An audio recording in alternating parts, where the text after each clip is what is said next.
I would like to tell you a story connecting the notorious privacy incident involving Adam and Eve and the remarkable shift in the boundaries between public and private, which has occurred in the past 10 years. You know the incident. Adam and Eve, one day in the Garden of Eden, realize they are naked, they freak out, and the rest is history. Nowadays, Adam and Eve would probably act differently. We do reveal so much more information about ourselves online than ever before.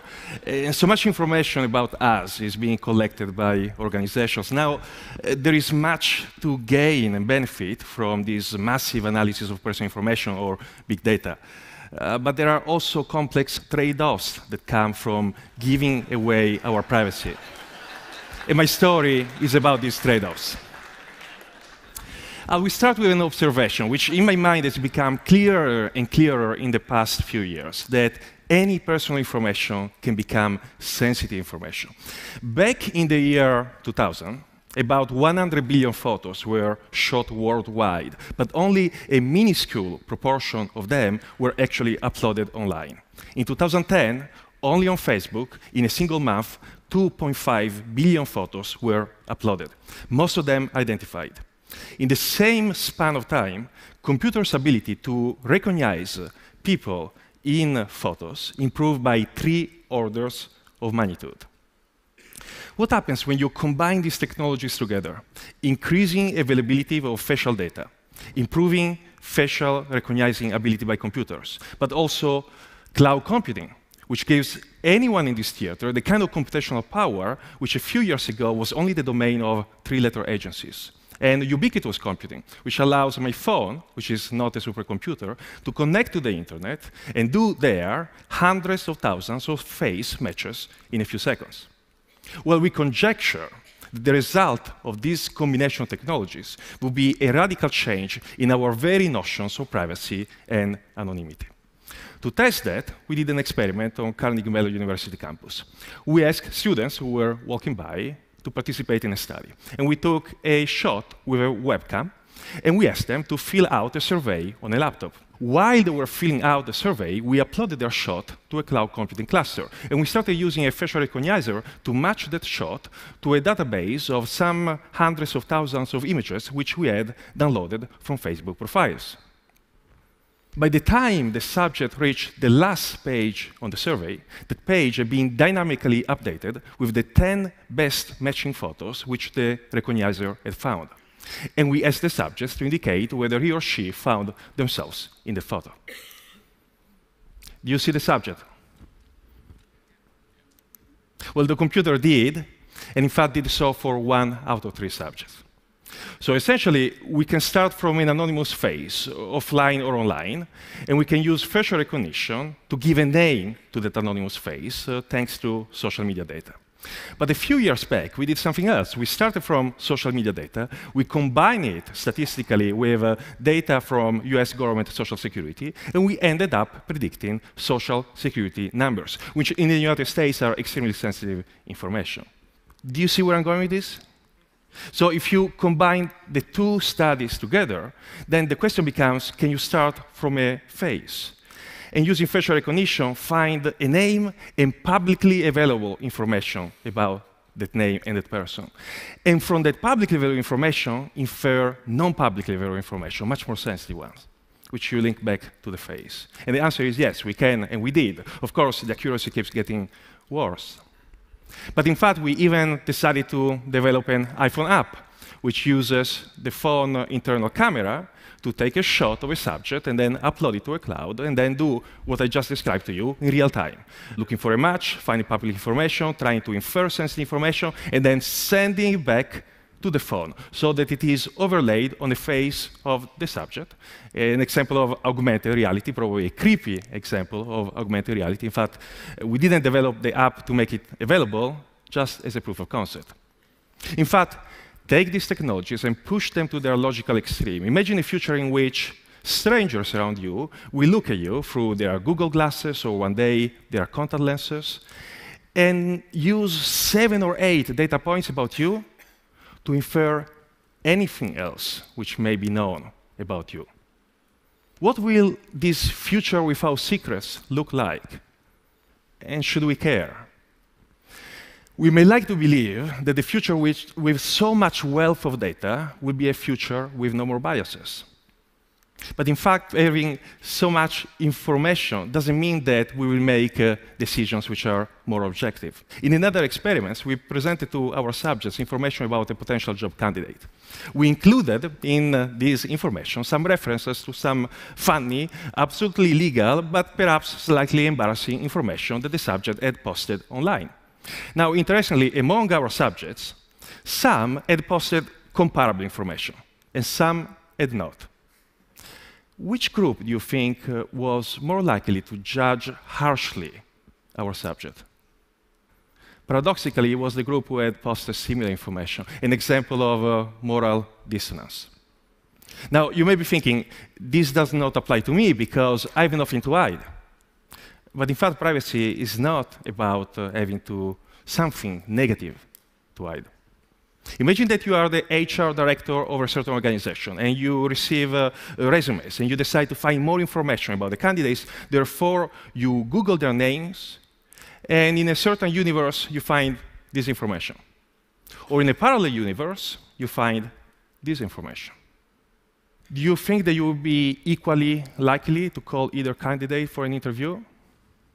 If you think so, then you are not like the US employers who are in fact part of our experiment. Meaning we did exactly that. We created Facebook profiles manipulating traits, and then we started sending out resumes to companies in the US, and we monitored whether they were searching for our candidates and whether they were reacting to the information they were finding on social media. And they were. Discrimination was happening through social media for equally skilled candidates. Now, marketers like us to believe that all information about us will always be used in a manner which is in our favor. But think again, why should that be always the case?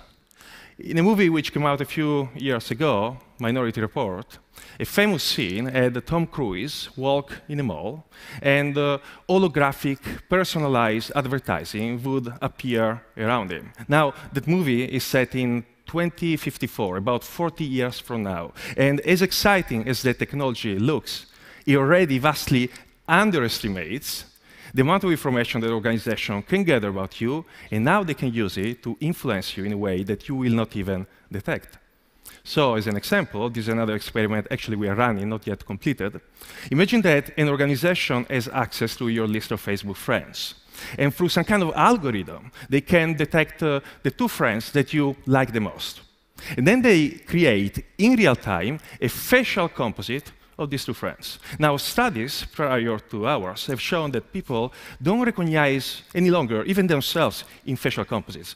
But they react to those composites in a positive manner. So next time you are looking for a certain product and there is an ad suggesting you to buy it, it will not be just a standard spokesperson. It will be one of your friends. And you will not even know that this is happening. Now, the problem is that the current policy mechanisms we have to protect ourselves from the abusers of personal information are like bringing a knife to a gunfight. One of these mechanisms is transparency, telling people what you're going to do with their data. And in principle, that's a very good thing. It's necessary, but it is not sufficient. Transparency can be misdirected. You can tell people what you're going to do, and then you still nudge them to disclose arbitrary amounts of personal information. So in yet another experiment, this one with students, we asked them to provide information about their campus behavior, including pretty sensitive questions, such as this one. Now, to one group of subjects, we told them, only other students will see your answers. To another group of subjects, we told them students and faculty will see your answers. Transparency, notification, and sure enough, this worked. In the sense, the first group of subjects were much more likely to disclose than the second. It makes sense, right? But then we added the misdirection. We repeated the experiment with the same two groups, this time adding a delay between the time we told subjects how we would use their data and the time we actually started answering the questions. How long a delay do you think we had to add in order to nullify the inhibitory effect of knowing that faculty will see your answers? 10 minutes? 5 minutes? 1 minute? How about 15 seconds? 15 seconds were sufficient to have the two groups disclose the same amount of information, as if the second group now no longer care for faculty reading their answers. Now, I have to admit that these talks so far may sound exceedingly gloomy, but that is not my point. In fact, I want to share with you the fact that there are alternatives. The way we are doing things now is not the only way they can be done, and certainly not the best way they can be done. When someone tells you people don't care about privacy, consider whether the game has been designed and rigged so that they cannot care about privacy. And coming to the realization that these manipulations occur is already halfway through the process of being able to protect yourself. When someone tells you that privacy is incompatible with the benefits of big data, consider that in the last 20 years, researchers have created technologies to allow virtually any electronic transactions to take place in a more privacy-preserving manner. We can browse the internet anonymously. We can send emails that can only be read by the intended recipient, not even the NSA. We can have even privacy-preserving data mining. In other words, we can have the benefits of big data while protecting privacy. Of course, these technologies imply a shifting of costs and revenues between data holders and data subjects, which is why perhaps you don't hear more about them. Which brings me back to the Garden of Eden. There is a second privacy interpretation of the story of the Garden of Eden, which doesn't have to do with the issue of Adam and Eve feeling naked and feeling ashamed. You can find echoes of this interpretation in John Milton's Paradise Lost. In the garden, Adam and Eve are materially content. They're happy, they're satisfied. However, they also lack knowledge and self-awareness. The moment they eat the aptly named fruit of knowledge, that's when they discover themselves. They become aware. They achieve autonomy. The price to pay, however, is leaving the garden. So privacy, in a way, is both the means and the price to pay for freedom.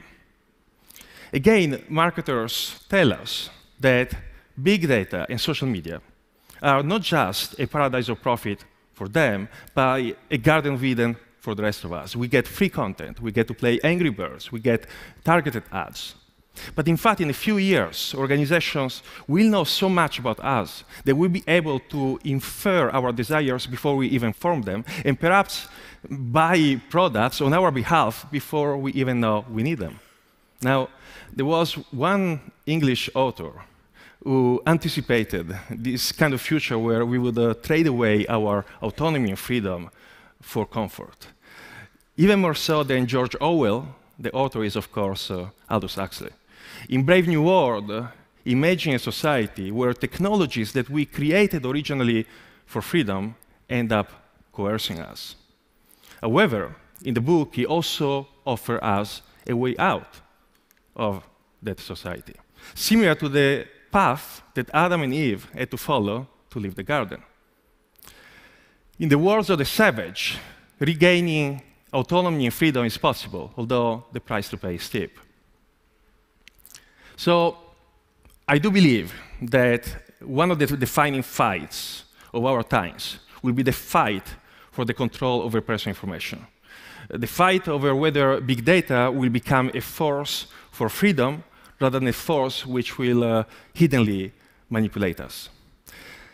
Right now, many of us do not even know that the fight is going on, but it is, whether you like it or not. And at the risk of playing the serpent, I will tell you that the tools for the fights are here, the awareness of what is going on, and in your hands, just a few clicks away. Thank you.